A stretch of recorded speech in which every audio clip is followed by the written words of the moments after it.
Bismillahirrahmanirrahim. Assalamu alaikum. Dear students, today's topic is multiple regression. The basics of multiple regressions includes variety of terms and concepts. For this, we will consider an example first. A cargo company delivers group of deliveries into one trip to reduce time and energy costs. Therefore, some trips deliver more than one delivery. The company like to estimate delivery time based on two factors, total distance and number of deliveries.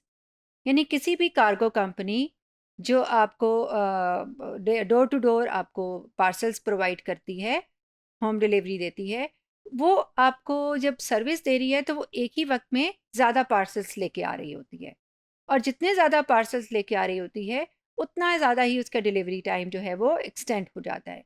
इसका मतलब ये है कि delivery time जो है वो number of parcels पे depend कर सकता है। इसके अलावा आपका रूट जो है वो कितना स्कैटर्ड है।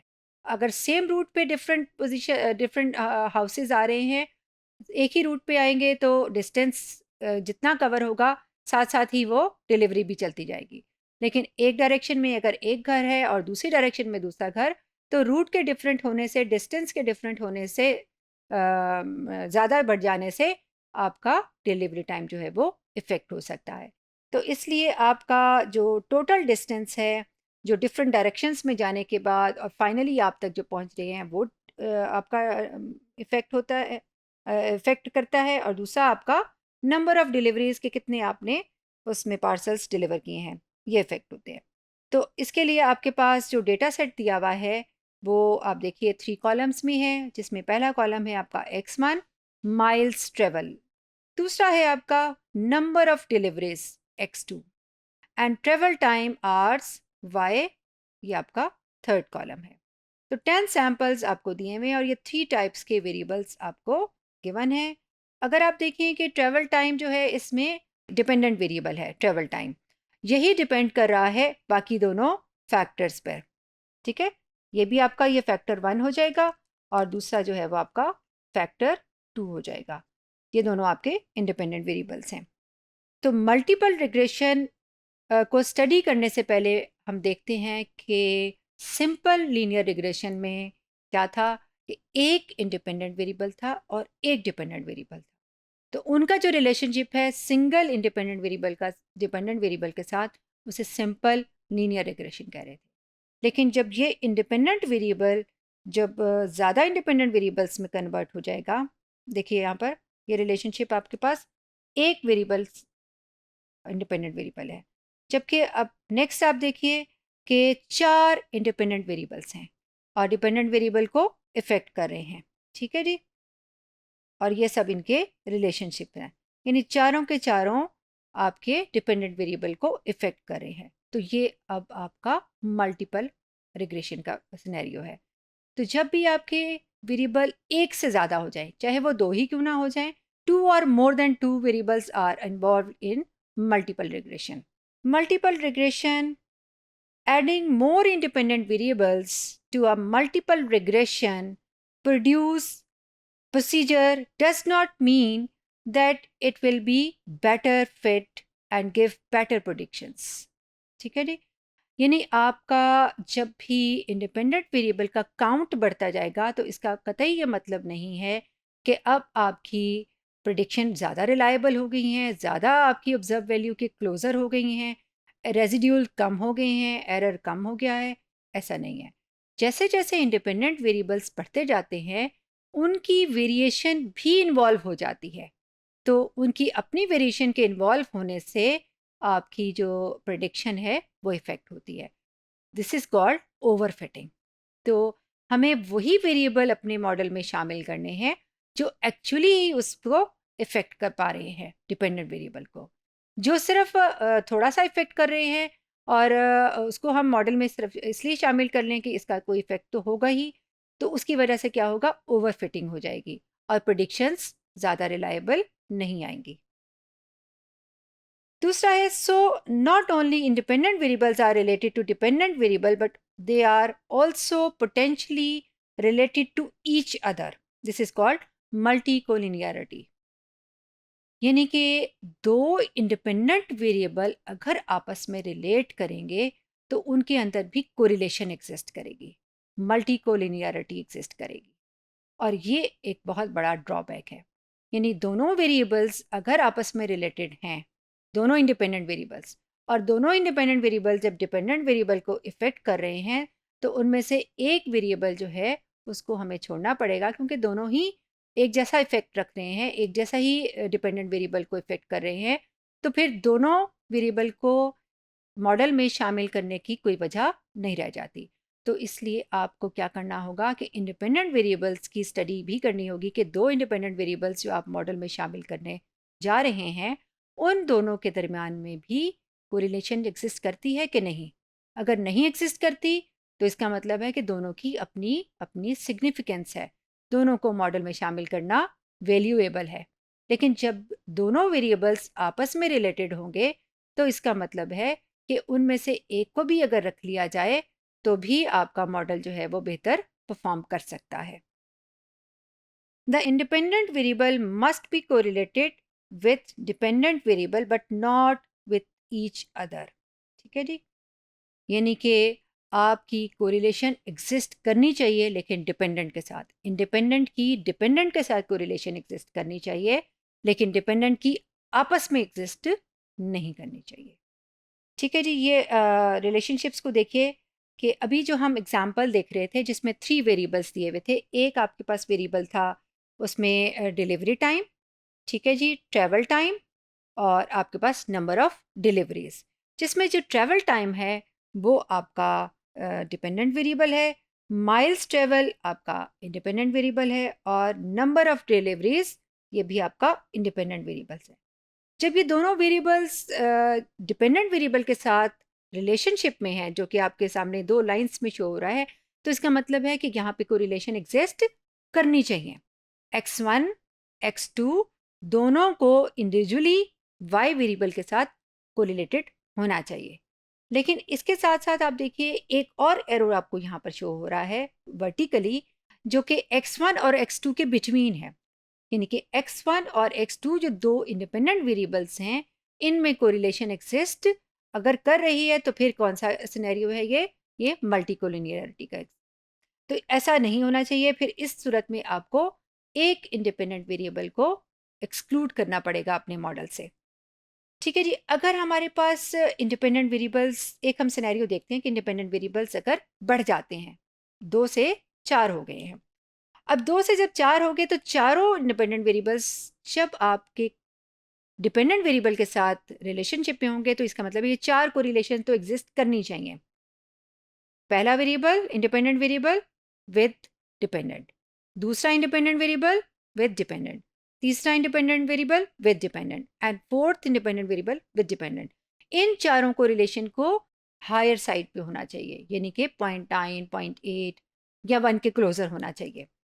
लेकिन इन सब इंडिपेंडेंट वेरिएबल्स के दरमियान में जो कोरिलेशंस एग्जिस्ट कर सकती हैं, जो कि यहाँ पे आपको नज़र आ रही हैं हल्की सी रेड कलर की लाइंस में, इससे ये शो होता है कि ये कोरिलेशंस अगर एग्जिस्ट कर रही हैं तो कौन सा केस है ये मल्टीकोलिनियरिटी का। तो ये रिलेशनशिप्स, ये कोरिलेशंस एग्जिस्ट नहीं होनी चाहिए। मल्टीपल रिग्रेशन मॉडल, ये हम देखते हैं कि मल्टीपल रिग्रेशन मॉडल किस तरह से होता है। अगर आप सिंपल रिग्रेशन मॉडल अपने जहन में लाएं तो वो क्या था, alpha plus beta x plus epsilon. Alpha beta हमने 2 पैरामीटर्स उसमें लिए थे, अब इसमें आपके पास इंडिपेंडेंट वेरिएबल्स जब ज़्यादा हो गए हैं तो हम अल्फा की बजाय हम उसको ले लेते हैं betas, beta not, beta 1, beta 2, beta 3, इस तरह से। तो अब आपका मॉडल देखिए किस तरह से लिखेंगे हम, multiple linear regression model. y is equal to beta naught plus beta 1 x1 plus beta 2 x2 plus dash dash beta k xk if you have k independent variables। जैसे कि अभी पिछले डायग्राम में आपने देखा कि 4 इंडिपेंडेंट वेरिएबल्स थे, तो आपका बीटा नॉट तो इंटरसेप्ट होगा, बीटा 1, बीटा 2, बीटा 3 और बीटा 4, ये आपके 4 बीटास भी आ जाएंगे जो कि इंडिपेंडेंट वेरिएबल्स के कोफिशिएंट्स होंगे। और उसके बाद आपके पास लास्ट टर्म कौन सी होती है, एरर टर्म, रैंडम एरर। ठीक है जी। मल्टीपल रिग्रेशन इक्वेशन मॉडल के बाद अगला स्टेप आता है उसकी इक्वेशन का। और इक्वेशन किस तरह से आती है? If you are going to take expectation on both sides then expected value of error will be going to zero, यानी कि एक्सपेक्टेशन ऑफ एरर जो है वो या मीन ऑफ एरर जो है वो ज़ीरो हो जाएगा। तो आपका ये फैक्टर ख़त्म हो जाएगा। तो आपकी इक्वेशन कैसे बनेगी? Expected value of Y is equal to beta naught plus beta one X one plus beta two X two and so on beta K X K. ठीक है जी। और जो एरर टर्म है वो क्या हो गई? ज़ीरो हो जाएगी। उसके बाद आपके पास आता है एस्टिमेटेड मल्टीपल रिग्रेशन इक्वेशन।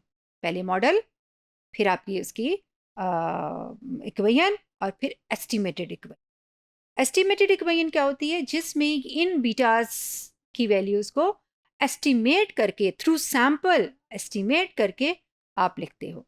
इनमें आपने मॉडल में और इक्वेशन में आपने बीटास की फॉर्म में लिखा, ग्रीक लैटर में लिखा। जब आप इसको एस्टिमेटेड वर्जन में लिखते हैं तो फिर आप इनके एस्टिमेट्स अल्फ़ाबेट की फॉर्म में लिखते हैं। तो अल्फ़ाबेट इसके हम कैसे लेते हैं? Y hat is equal to beta naught के लिए हम बी नॉट उसका एस्टिमेट लेंगे plus B one X one plus B two X two and so on B K X K. यानी आपके पास यहाँ पर B naught B one up to B K ये सब रिग्रेशन कोफिशिएंट्स हैं, एस्टिमेटेड वैल्यूज़ हैं। बीटा वन बीटा टू और up to beta K including the intercept beta not, इन सब के एस्टिमेट्स हैं। अब हम एक एग्जाम्पल देखते हैं। Estimated multiple regression equation. कोई एक इक्वेशन है, वाई हैट की वैल्यू है 2.56 plus 0.12 X one plus 1.87 X two minus 0.65 X three. यानी ये वो एग्जाम्पल है जिसमें आपके पास 3 इंडिपेंडेंट वेरिएबल्स हैं, x1 x2 x3, और एक आपका जो डिपेंडेंट वेरिएबल है वो y है। जब आपने इसमें एस्टिमेट कर लिया और जो कोफिशिएंट्स आए आपके पास beta one beta two beta three के, वो 0.12 1.87 और माइनस 0.65 थे। और जो आपका y इंटरसेप्ट था उसकी वैल्यू आपकी आ गई 2.56, यानी कि ये बीटा नॉट का एस्टिमेट है v नॉट। तो आपकी अगर इनको हम कंबाइन करें, इस तरह से ज्वाइन करें, तो एस्टिमेटेड मल्टीपल रिग्रेशन इक्वेशन के कोफिशिएंट्स किस तरह से आएंगे? बी नॉट की वैल्यू 2.56, बी वन की वैल्यू 0.12, बी टू की वैल्यू 1.87 और बी थ्री की वैल्यू आपके पास नेगेटिव में आई माइनस 0.65। ठीक है जी। इसके बाद आती है असल बात कि हमने जो अपना मॉडल एस्टिमेट कर लिया और जो एस्टिमेटेड रिग्रेशन लाइन आई आपके पास, उसको इंटरप्रेट कैसे करना है। ठीक है, सिंपल लीनियर में हम कर चुके हैं, तो मल्टीपल में भी क्या सिंपल लीनियर की तरह ही हम एस्टिमेट करें, उसको इंटरप्रेट करेंगे, या हम कोई डिफरेंट तरीके से एस्टिमेट करेंगे? इसका वे जो है वो थोड़ा सा डिफरेंट है। एग्जाम्पल देखिए, एक है Y hat is equal to 2.5 plus 12x1 plus 9x2, where x1 is capital investment in terms of 1000 rupees and x2, this is actually x2,